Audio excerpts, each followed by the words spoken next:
Okay. All right, let's get started, folks. Call the Executive Committee meeting to order Friday, February 8th. First up, approval of meeting minutes. Looking for a motion in a second. Move approval. Thank you very much. Moving on to public comment, please staff Supervisor Greg Cox here.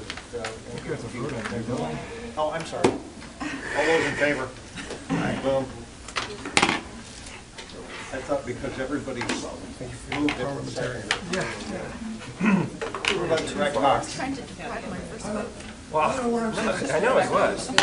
You're welcome. We didn't vote. Orange County Inland. Do anything today, so Rebecca. council's not going to get too excited.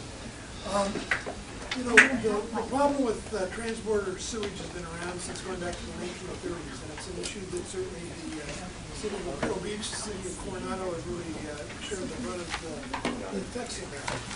There are a number of things that are going on simultaneously, including the litigation, which the county is not a part of because we're trying to do some other things on specific projects. But bottom line is, there's a potential, probably a long shot, that in the negotiations going on right now on the trying to settle the whole issue of border security, that there may be some money that will be inserted to deal with sewage flows and the wastewater issues from Brownville, Texas to Imperial Beach.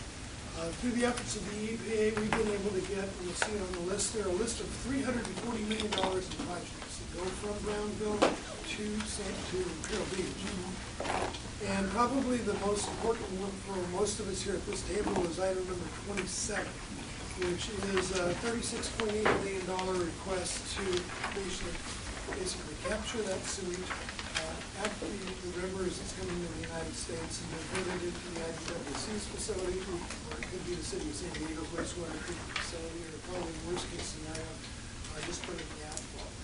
That would be a specific project, and if we're not successful in getting the $340 million resolved in the discussions going now on the budget deliberations, Congressman Juan Vargas is proposing to work with the Army Corps of Engineers to get them that $36.8 million to do that one specific project. He had originally, the staff, Tim Walsh, had really originally requested to see if we could get a letter from the county and from Sandag in support of that effort. They want to kind of hold back a little bit right now. So I just want to lay some groundwork that we may be coming back to Sandag to request that letter signed by the chair. I assume it's probably a part of your legislative policy already. And the other thing that I just wanted to share with you, there's an effort underway right now. We're going to be working with our lobbyists back in Washington, D.C., and Mayor Bailey has indicated that their lobbyists back in Washington, D.C., Best Western Trigger, are going to be working with ours to come up with a bill that we think will get some pretty broad support, particularly from the San Diego delegation, but probably all of the congressional delegations, Republicans and Democrats, along the entire U.S.-Mexico border. And so what we're putting together is what we're going to call the U.S.-Mexico Transborder Sewage Protection Act of 2019, which would include all those projects of $340 million that have been identified by EPA, both Region 9 in San Francisco and Region 6 in Texas. And so, again, the litigation is going to go on one track. We're working on some other efforts here, but at some point we will be coming to Sandag. If it's not in your legislative policy, I just want to lay some groundwork now so we can get a real quick response. I appreciate the chance to speak with you this morning, and I don't think I will want to come to you. Thank you, Supervisor. Thanks, Greg. Can I make a comment on that? Greg. I want to thank the supervisor for all his leadership on Tijuana River. If you think pollution in your community is bad, the last 2 months, we've got 6 million gallons of raw sewage being discharged from the Tijuana River every day. Our beach has been polluted nonstop for the last 2 months. I also want to make sure you understand the heavy lifting is not just on the U.S. side of the border, but we have contracted a lobbying firm, Monarch Global Strategies, that's working with the government of Mexico to push them as hard as possible to make sure the Mexican government spends their own money to fix the problem. So the strategy is all of the above, and we're all working together on it. So some of you, I think it was a couple of years ago, signed on to a letter. I think we had just about every mayor in San Diego County signed that letter. But again, thanks, Supervisor, and anything you guys can all do to help the city of San Diego to sign on to litigation as well. helps us, and more importantly, all your constituents from all over San Diego who use our beaches, or if not, we're all in your communities looking for ways and bothering your constituents. So anyway, thanks, Greg. Appreciate it. Search. I want to welcome Supervisor Kristen Gaspar for the first item. Nice to have you with us. Good to be here. We'll move on to a review of draft board agendas, filling in for Victoria Stackwick, who presented Sandag with a new San Diego County constituent. We'll talk about that at the board meeting. Robin Wapner. Welcome, Robin. Thank you. Good morning. Okay, so I'm going to be running through your draft agenda for the February 22nd board business meeting. Starting off with our standard items, number 1, approval of meeting minutes, followed by public comments, and then our standing executive director's report. Under the consent agenda, item number 4 is our monthly item for approval of proposed solicitations and contract awards. Right now we are aware of 2 solicitations that we will be bringing to the meeting, so that item will be staying for this time. Item number 5 is your monthly report on actions taken by the policy advisory committees. And then item number 6, this is an annual item that comes to the board every year related to the Transnet Regional Transportation Congestion Improvement Program fee, or the RTCIP. Every year we are required under the ordinance to review it for any adjustments that may be needed. And this year we are recommending raising the minimum fee by 2%, which is required by the ordinance. Item number 7 is another annual item that we bring to provide estimates on projections for certain funding sources, including Transnet, TDA, and FTA transit funding. And so we do this so that Sandag and the transit agencies can use this information to start to develop their budgets for the coming year. This will go through the TC first and then to the board for final approval. Item number 8 are funding recommendations related to the Regional Active Transportation Program. Similarly, this will go through TC first and then to the board for final approval. Item number 9 is an annual item that we bring, and this is when the chair makes his appointments on who will serve as chair and vice chair for our policy advisory committees. And 10 and 11 are monthly reports on delegated actions taken by the executive director and meetings and events attended on behalf of Sandag. Item 12 is our annual FY 2018 audited comprehensive annual financial report. So this will go through our audit committee first and then to the board for information purposes. And items 13 and 14 are quarterly reports. The first one is the finance report and an update on financial markets. And the second one is our quarterly progress report on transportation projects. Under the chair's report, item 15 will be an update on the 2018 annual board retreat. So as you know, that's scheduled for March 6th through the 8th. Today you're going to be hearing from David on what the draft agenda is, and then on the 22nd we'll do the same for the board. Item 16 is a Transnet program update. So as you know, we do our regular plan of finance for the Transnet Major Corridors program. We've started doing some of the initial work on that plan, and so we'd like to bring you an update on some of the preliminary analysis for that. Item 17 is related to San Diego Forward, the 2019 to 2050 regional plan. So we're going to start adding this to every agenda just to make sure that everyone's in the loop and has regular updates on what's going on with the regional plan, starting with today's board policy meeting. And item 18 is a 2019 legislative program that you will hear about later on today as part of the EC agenda. And the final item on that day is related to the Transnet Environmental Mitigation Program, including the annual status report as well as a new MOA. That's gone through RPC and TC, and then we'll go to the board for final approval. That's everything for the draft February 22nd board. Comments or questions for Robin? David. Okay, so I'm going to just run over the board retreat agenda real quick. This year's board retreat is March 6th through 8th. That's a Wednesday through a Friday, just about a month from now. It goes Wednesday afternoon through Thursday and then ends on Friday morning. And then you all know this, but just in case, the retreat's got 2 purposes. One is to get you away from here and from your offices and give you a chance to do some big picture thinking about the coming year. And the other is orientation for new members, so that you get a sense of what the stakeholders are and the issues and how Sandag works as an organization. So the agenda is it's still a draft, but it's about 95% complete. So there's a few missing pieces.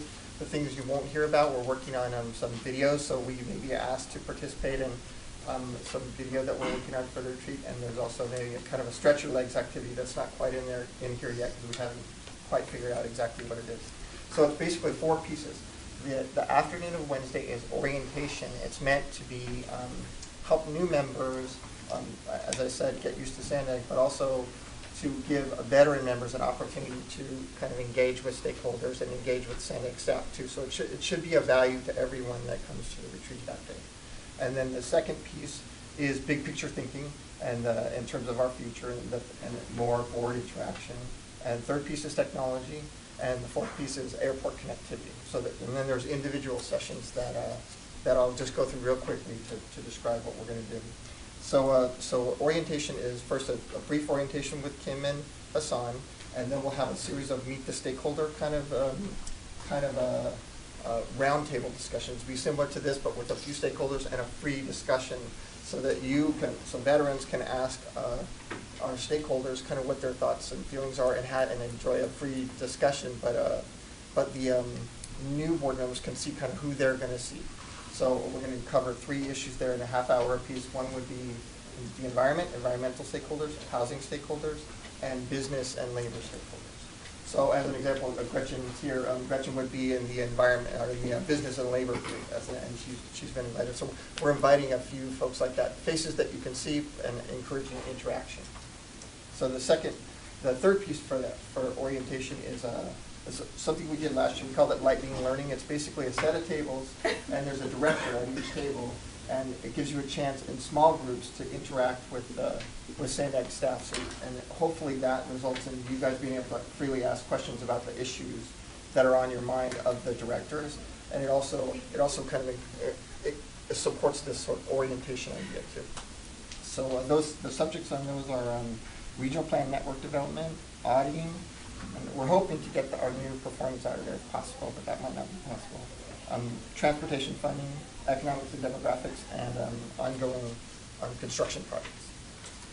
So the dinner speaker that night is named Oliver Ratzesberger. He's the CEO of Teradata, which is an interesting perspective for us because he's actually he actually brought his company to San Diego. So there's that kind of what's attracting you. He also brings the perspective of new technology and particularly data and how that's changing the perspective of business people, how they actually conduct their business right now is changing. So that will be kind of an interesting perspective on the next day, which includes those technology discussions. So the morning we're kind of bundling 3 conversations, and really it's mostly on you board members to have these conversations. One is strategic planning, 2 is big picture thinking, how you see this organization and where you're going, and 3 would be applying that to one of our biggest initiatives, which is the regional plan. So that will take up your Thursday morning. And then Thursday afternoon is a set of discussions on technology. Disruptive technology right now is the first piece of it, and that is kind of what's out there right now that's going on, like things like scooters or AV taxis in Arizona, things, and a couple of panelists there and a moderator, just a couple, enough to have some knowledge at the table, but not so many that it's all you having to listen to them, more like encouraging a conversation and you being able to ask questions of those folks in terms of how they're fitting their businesses, because they're business people, into the way we work as a community. So then the following session would be technology on disruptive technology of the future, and that's things like Hyperloop and people from like Virgin Hyperloop is going to be represented there, or Bell Helicopters talking about flying cars, that kind of thing. Technologies that are coming, and we know they're coming, but we're not exactly sure when, and we're not exactly sure which ones are going to win out. And then the third piece of that is you as board members discussing how to get those technologies into our long-range planning, considering that we don't exactly know which ones are going to win out. The dinner speaker that night is Logan Jenkins. He just retired from the UT as a long-time columnist. He kind of brings kind of a warm feel, and he's funny, and he has a lot of interesting perspective over time because he's been around for a long time. Then the next morning would be focus on the airport connectivity, and that starts with a panel discussion with the EDs of all the involved agencies. So the port, Sandag, the airport, MTS, NCTV, hopefully the Navy, and the City of San Diego. And then a subcommittee meeting that will actually take place during your board retreat, the airport connectivity subcommittee meeting. And during that meeting, you'll hear a report out from these thought leaders that are being brought in to consider different options for TDM and other important features of getting other important technological features of getting people from like a Grand Central to the airport and making that Grand Central work. And then it wraps up with Chair Voss as the chair of that subcommittee and Mayor Faulkner kind of wrapping up that discussion at the airport, and then that pretty much completes the retreat. So with that, I can answer any questions. Yeah. I just wanted to provide advance apologies. I'd really like to participate from the county level, but unfortunately the National Association of Counties is taking place March 1st through the 7th in Washington, D.C. So I don't know if Jim Desmond's planning to attend. I'll be there representing the county. You will be at the retreat. Yes. Excellent, thank you. You'll have one. I think that unfortunately Greg is the president of NACO, so he will not be attending as well, but it sounds like a pass. That's very gracious of you. Yeah. We could arrange for a flying car to bring you back. Now that would be good. There you go. All right. Thanks, David. Moving on to preliminary fiscal 2020 program. That's up for approval. So you all should. I need a motion and a second. So moved. Second. Thank you. Vote. Can you tell I'm trying to move us through? Yes. Well, now we'll have Andre and Sandy with the preliminary fiscal year 2020 program budget. Good morning. Good morning, Mr. Chair, members of the committee. Maybe I can start off with some good news before we get into our item. Just this morning, $80 million hit into our bank accounts. If you recall, the second year we were supposed to receive $125 million on the FFGA. We only received $50 million. Staff worked hard to get that additional money, so we actually just got that money today. So we're so far at $330 million that we received from the FTA on the FFGA for the Mid-Coast project. And obviously we're going to talk in our budget. That's one of the biggest projects that we have, so it's nice to have some additional cash flows coming into the agency. Thanks for that good news. So the last several months, project managers, budget coordinators, and department directors have been working on the process of developing the fiscal year 2020 program budget. Today's status summarizes where we are with the overall objectives, as well as defining the scope of the overall work program, operational activities, and the capital program, and the funding that is needed to support these activities. The annual budget development starts by updating the agency's strategic goals and areas of emphasis based on guidance and feedback that we received from the board over the last year. These are described in attachment 1, shown on page 13 of your tablets. Current proposed OWP projects are described in attachment 3, page 17 of your tablets. And this is a listing of the activities that will be emphasized in fiscal year 2020 for each project. Attachment 4, starting on page 29 of your tablets, lists the scope of the capital projects, including project location and construction completion dates. Now, there are no dollar amounts associated with the items that you have in front of you today. That is because staff is working on finalizing the funding, but we are confident that when we come back with the draft budget in March, we will be balanced. Attachment 2 on page 15 of your tablets looks at all the local funding sources that we have, which TDA and transit funds. This is a significant source of fundings for both the OWP and capital programs. The current funding environment is similar to what it's been over the last several years, which is continuing to level off, and we expect approximately a 3% increase over 2019. And now these forecasts are developed by our economic team in consultation with Community Services, who are our sales tax consultants, and then we review these numbers with the county along with the transit agencies. The good news is for fiscal year 2019, we were expected to receive 3%, and so far we're a bit stronger at 4%. Our federal and state recurring revenues are projected to increase by 3% based on preliminary estimates received by both the state and federal governments. And the FAST Act appropriations have the potential to provide increases in key planning funds for up to 5%. In addition, SB1 has provided approximately $1 million in formula funds through the Caltrans planning grants, along with several competitive grants for the OWP and capital programs. Our strongest growth is expected to come from our operational activities, where we expect 5% growth in our I-15 and approximately 7% SR-125. Sandy will now describe some of the highlights in each one of the programs that I've just described. In the fiscal year 20 OWP, the Data and Modeling Department will continue to support the regional plan and the vision of the agency to provide state-of-the-art transportation choices to the region for our short and long-term economic, demographic, and employment forecasts, as well as transportation models. They are working to effectively translate data into information that can be trusted and is disseminated in a timely fashion to those who can use it.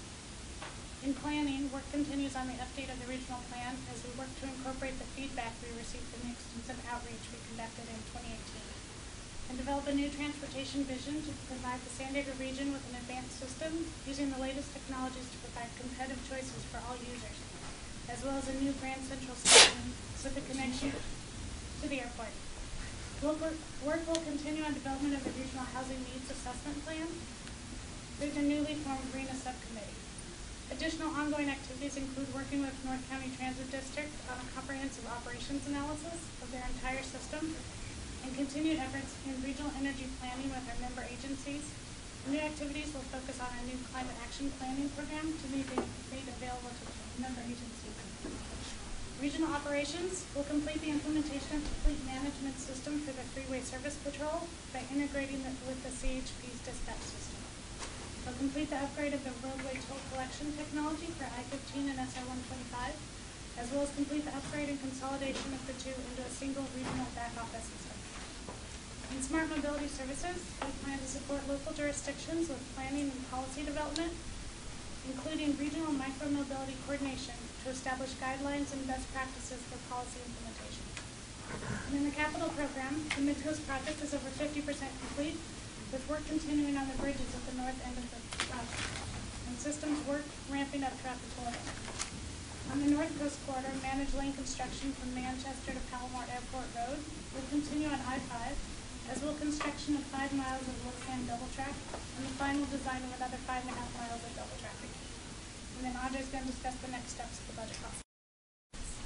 Yes, so we will return to this committee in March with the draft 2020 program budget, which will include the administration budget as well as the board budget. And we'll also give you an update on the Section 115 pension trust that we established a few years ago.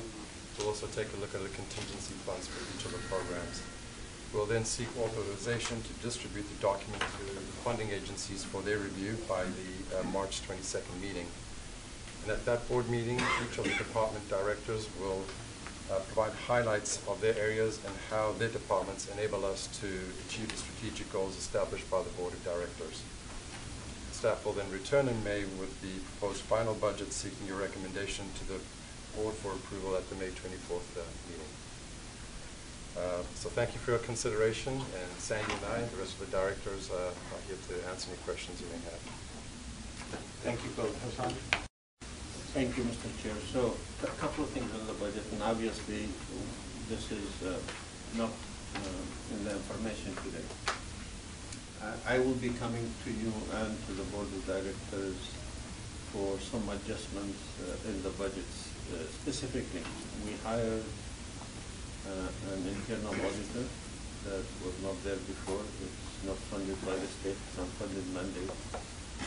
We have the greatest need in the PC and IT improvement for the agency and the staff, and that we need to figure out how to pay for it.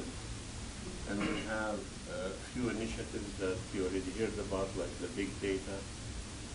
So right now we're collecting information.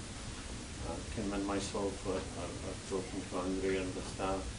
There's a lot of needs that we requested that the money is not there for.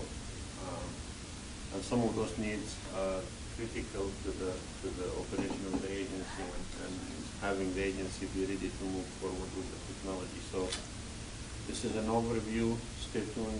You will be hearing, and we will be coming back to you with figuring out a way to pay for all these things that we need to just keep the day-to-day operation going. Thank you, Hassan. Comments, questions? Question. Thank you. Yeah, I noticed in my favorite topic here in North County is the 78. On page 26, there's there for the I-15 78 HOV connector.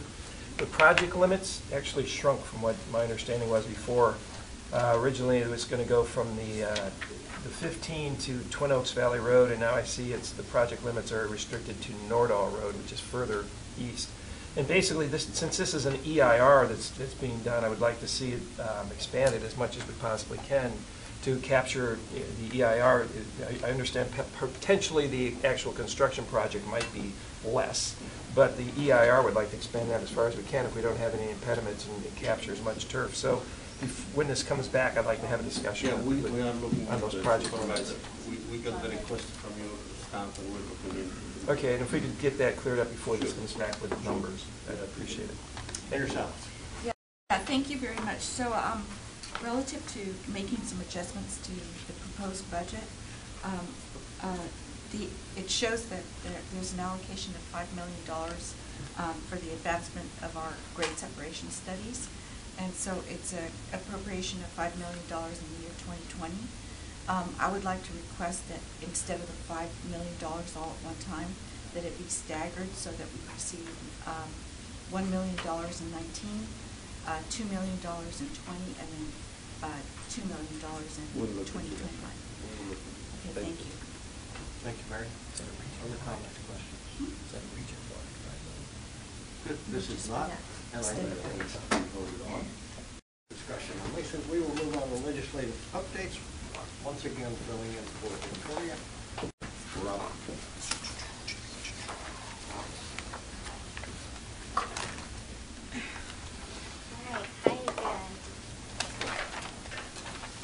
So I'll start at the federal level. Good news is the shutdown is over for now. We have until the 15th. Hopefully they will find an agreement. The conference committee is working together right now to figure out if there's a solution, a compromise that they can come to as it relates to border wall funding or border security funding.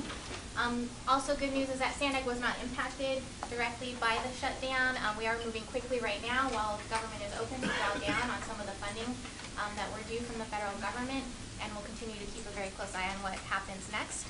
In the meantime, we are seeing some action from the infrastructure committees in both the House and the Senate.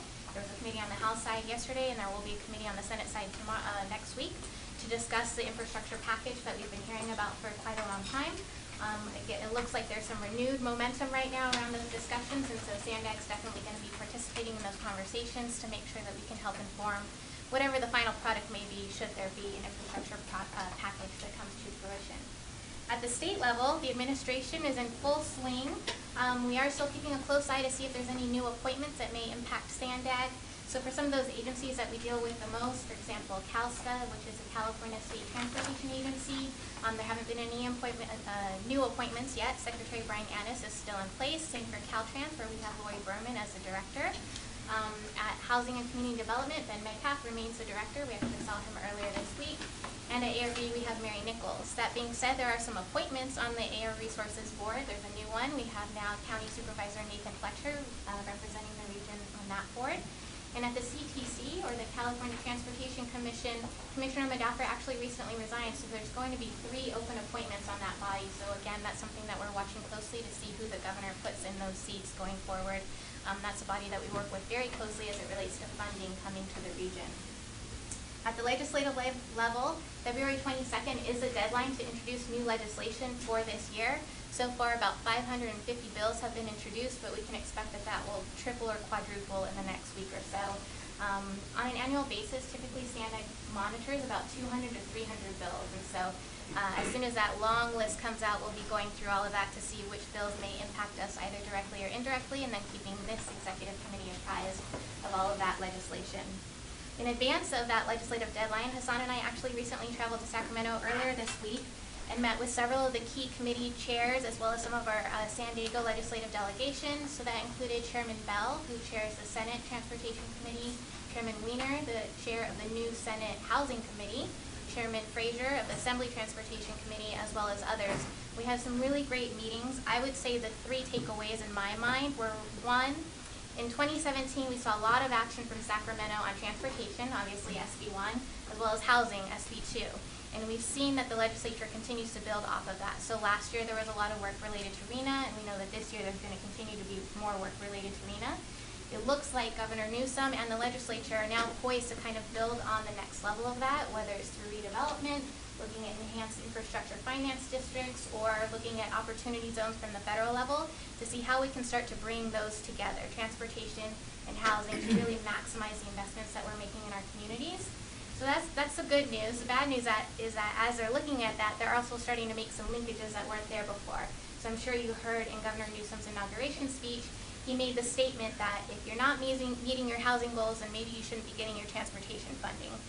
That's something that we've been looking into since he made that statement to see what does that actually mean. Are transportation dollars at risk of being lost for the region? For a while it looked like he was maybe pulling back from that. Now we're hearing that in his State of the State address next week, he may be doubling down on that. But he has made it clear that it's not something that he's taking lightly. It's very important to him. He clearly sees a connection between transportation and housing. And so in Sacramento, they want to make sure that they're providing the carrots as well as the sticks to make sure that we're all moving in the right direction. The third takeaway that I would say is high-speed rail. That was a common theme of many of our conversations in Sacramento. The future of this is to be determined, but as we continue to watch that, we want to make sure that the San Diego region obviously is poised to benefit from any funding opportunities that may arise should high-speed rail kind of turn into something else down the line. And so we're continuing to have those conversations and look at what projects we may want to present as an alternative to high-speed rail investments in the region. Hassan, is there anything else you wanted to add to our A couple of things to watch for, and we will be coming back to you, is redevelopment is coming back in some form. So Senator Bill is introducing SB 5 for some form of redevelopment, not exactly the way it was. There's another bill which is the way redevelopment was from Mr. Chen. The high-speed rail is a critical one. Through our meetings with the Secretary of Transportation and some administrative official, it looks like within a week the Governor Newsom is going to announce what he's going to do with high-speed rail moving forward. We've been with the position that I think it's going to end up being a Northern California, Southern California portion, and not connect San Diego to San Francisco. That's originally planned. We want to be ready to make sure that whatever investment comes to Southern California, the Los Angeles has the lion's share of that, which would include trenching capacity adding with high-speed rail money. The governor directly asked, what do you think should be? And we made sure that Los Angeles was at the top of the list. So that's something to watch for. That's remember, high-speed rail gets about 25% cap and clear money between now and 2050. That's a significant amount of funds that's coming in. If that's what to continue, there will be significant funds to be invested. The other thing is the housing transportation linkages. I think while the governor in his speech said that when I link SB1 to housing, his staff retracted a little bit, but we've been told that he's going to double down in his State of the State, so we'll watch for that for you. But we would like San Diego to be the place where SB 5, and we told that to Senator Bill when we met with him, SB 5 be tried. Like if you truly want to provide funding for whatever project you have, we'll have a couple of projects that will qualify. And there is a desire on the senator's part to do that. So what's SB 5? We'll keep you updated. What's SB 5? I'm sorry. SB 5 is redevelopment and so forth. Right. Is there any discussion about Huntington Beach and the lawsuit? Yeah, there's a lot of discussions, but they won't share with us the secret. But yeah, it's actually they're expecting other cities to follow suit. Serge. Thanks for the update. The whole housing thing is, the focus right now, the frame has been on the sticks and not the carrots. And so, unfortunately, it's hard for a small city like IB, with a majority low-income population to compete and leverage like Chula Vista, National City, and San Diego can. And so, I've got two affordable middle-class housing projects. One that we used our last affordable housing monies to tear down a slum, and then where we have a affordable housing developer ready to go, can't make the project work every time interest rates go up. And then another project, Methodist Church wants to do senior housing, can't make it work because we're not big enough to leverage those funds. So we'd love to just get some assistance. I just met with Senator Benway, so to talk about that and just to help us figure out how to get those monies. As far as I'm concerned, we'll do as much affordable housing as we can along Highway 75 or Palm Avenue. It's like there's no issue. We don't need any sticks. It's the carrots are ready to go. Feed us, and we'll make it happen along with the city of San Diego and District 8. So, let's try to get ahead of that frame in terms of communications about how there are a lot of cities willing to do this, and so we can get that money flowing and make it work. Just so you know, we met, Pravin and I met with various representatives in Metcalf Housing State Agency, and actually we bragged about, in San Diego we accepted a bigger number than we would otherwise. And his answer back that he's using San Diego as an example throughout the state of how to do that. So we're going to merge all these discussion, and we're trying to do our part. We want the state to do its part. Today you're going to have a first discussion of the Regional Housing Needs Assessment Subcommittee. So more to come on that. But I hear you. It's actually a really great segue. So the second part of this item is our 2019 legislative program. Let me just make sure nobody else had any comments or questions on part one. Just a quick comment. I think it's actually great that housing and transportation are being tied together, because it certainly is with our communities in that what people are most upset about any new housing is traffic and transportation. I mean, we're going to get referendum out of being able to produce any more housing. And Encinitas was that way, and it seems like the county's going that way as well. So I'm glad to see housing and transportation kind of linked up, and as we move forward, to make sure we have the transportation infrastructure in place to support the housing. Thanks, Jim. David. And I know this has been said multiple times before, but not to lose the perspective of reform on the actual approvals and the litigation involved, because again, Solana Beach approved, and we'll be spending all of our money on an affordable housing project, but it went to court and we won on all counts, and it went to appeal and we won on all counts, and now it's going to cost us an extra $500,000 to try to get it built because it's been delayed for 2 years as it goes forward. So it's just a problem. So so last year Governor Brown tried to put what's called the buy right.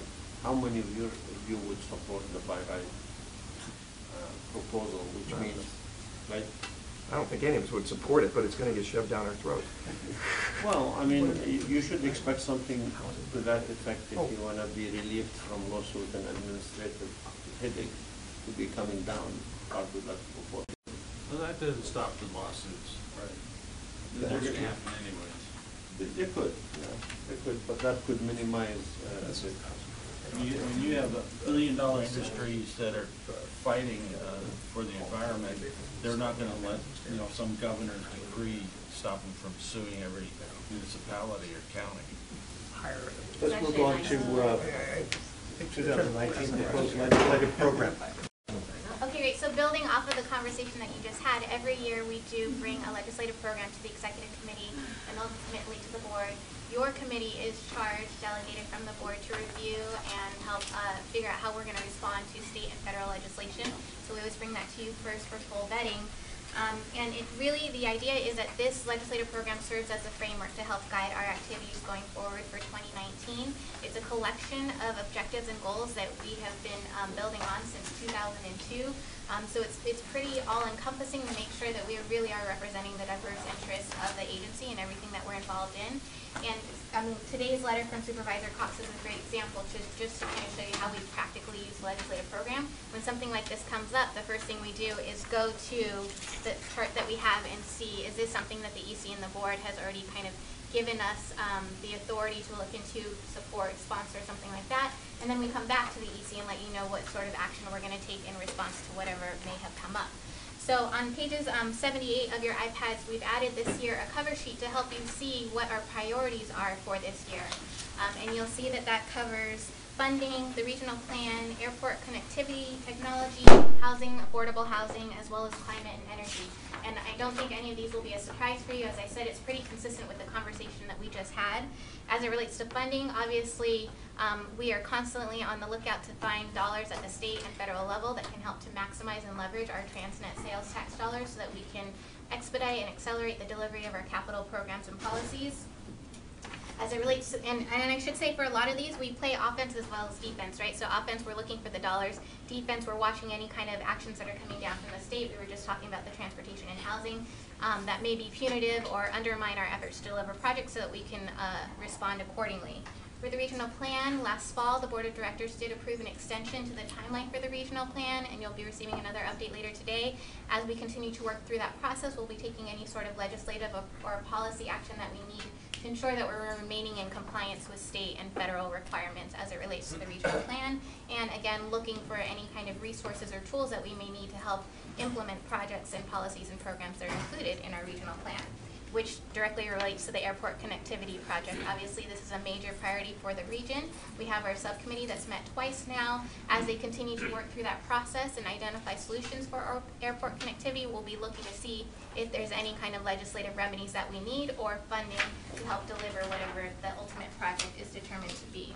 Technology, you know that Sandag is a leader when it comes to technology, transportation, demand management. We heard David talking about the board retreat earlier, and so we are just constantly looking to see what opportunities are there to help inform Sacramento and ensure they're providing us the resources and tools that we need to be able to invest in our infrastructure today so that we're set up for success tomorrow as well.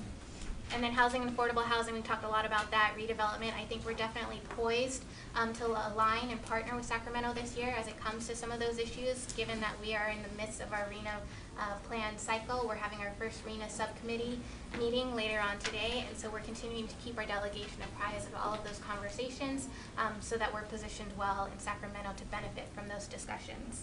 And then lastly, climate and energy. Of course, this is something that we're heavily involved in. We always want to make sure we're doing everything we can to implement our sustainable community strategy. Last year, we were talking a lot about some of the regulatory actions that were coming down out of the Public Utilities Commission. And so this gets into more of the regulatory policy side. We'll be participating in a lot of those rulemakings and watching some of the funding streams that are coming down from agencies that we traditionally haven't worked as closely with. California Energy Commission, Public Utilities Commission, ARB, of course, to make sure that we're coordinating with other agencies in the region, the transit agencies, SDG&E, the Air Pollution Control District, to maximize those investments and make sure that we're working together in a holistic way to implement some of the transportation electrification efforts that are taking place. So that's a broad overview of what our priorities are for the year. We're going to be really busy, really active, and we'll of course be bringing lots of updates to you as on a monthly basis. Happy to answer any questions that you may have. Otherwise, we are looking for a recommendation to take to the board in a couple of weeks. Thanks, Rob. Comments, questions? Otherwise, I'm looking for a motion to recommend to the board. I'll move approval. Thank you. No discussion? Looking for a second. Thank you, Georgette. Please vote. Robin, nice job. Yes. We have no further public comment. Next meeting, Friday, March 8th, that will be at the Corona Retreat. So I look forward to seeing you all there, except for those of us who will be elsewhere. We'll be in the